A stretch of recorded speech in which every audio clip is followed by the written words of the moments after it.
Je voudrais vous reparler de mon système de 6 ans. C'est très important, notamment d'avoir compris où commençait le cycle, le demi-cycle, et où il s'est terminé. Si on commet une erreur de ce genre-là, on va dire des choses qui ne vont pas coller du tout avec la réalité. Si vous commencez à croire que la conjonction, je pense notamment à Jupiter, la conjonction de Jupiter avec le Soleil n'est pas le commencement du cycle, mais est un temps fort du cycle qui commence. Et le temps fort est précédé par des préliminaires. Donc faisons très attention à ne pas inventer, ne pas mélanger les choses. La fin de la phase de conjonction coïncide évidemment avec une nouvelle quadrature, et cette nouvelle quadrature est un New Deal, c'est-à-dire que c'est une nouvelle période de 6 ans qui commence, et qui remet en question, quelque part, les acquis des 6 années précédentes. C'est ça qui me paraît très important.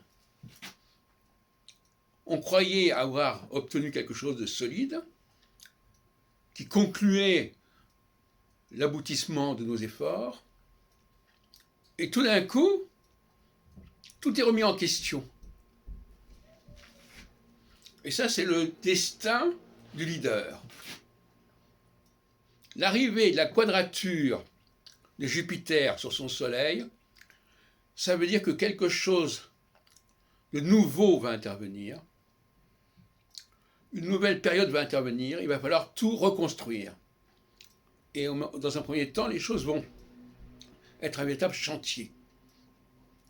Et tous les acquis de la période précédente seront compromises, seront hypothéqués, quelque part.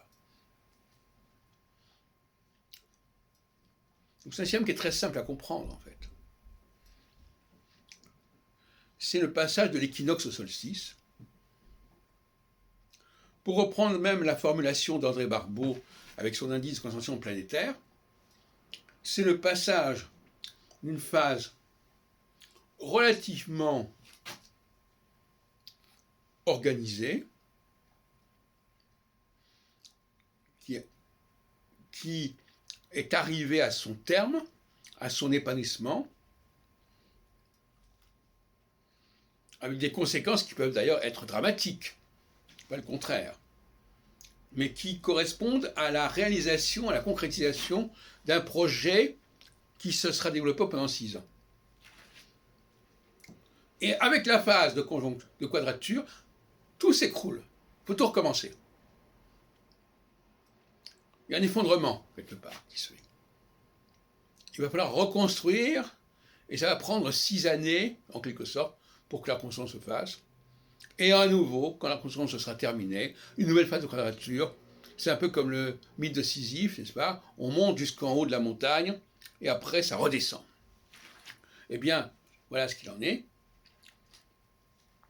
Pour reprendre l'exemple de André Barbeau, dans Les Astres de l'Histoire, alors je ne l'interpréterai pas de la même manière, effectivement, parce que la phase conjonctionnelle est une phase d'aboutissement, et la phase de quadrature est une phase de recommencement. Alors je sais bien qu'André Barbeau n'a pas construit totalement son système de cette façon, ce qui est un tort d'ailleurs. Pour moi, quand les planètes, le groupe des planètes est en conjonction ou en opposition, parce que pour moi c'est la même chose, c'est une phase de conjonction. C'est une phase terminale d'aboutissement. Et quand les planètes sont en grande partie en quadrature, il y a très peu de conjonction et d'opposition, eh bien c'est une phase de recommencement. Alors, lui, il présente la conjonction dans ce genre de système comme dangereuse, comme dramatique, comme conduisant à des guerres. Qu'est-ce que c'est qu'une guerre aussi? Je ne définis pas très bien ce que c'est qu'une guerre. Mais en phase de conjonction, opposition, les choses prennent tournure. C'est la phase solsticiale. Alors que la phase de quadrature est une phase équinoxiale, jour et nuit à peu près équivalents. C'est encore quelque chose en gestation. On essuie les plâtres. Donc,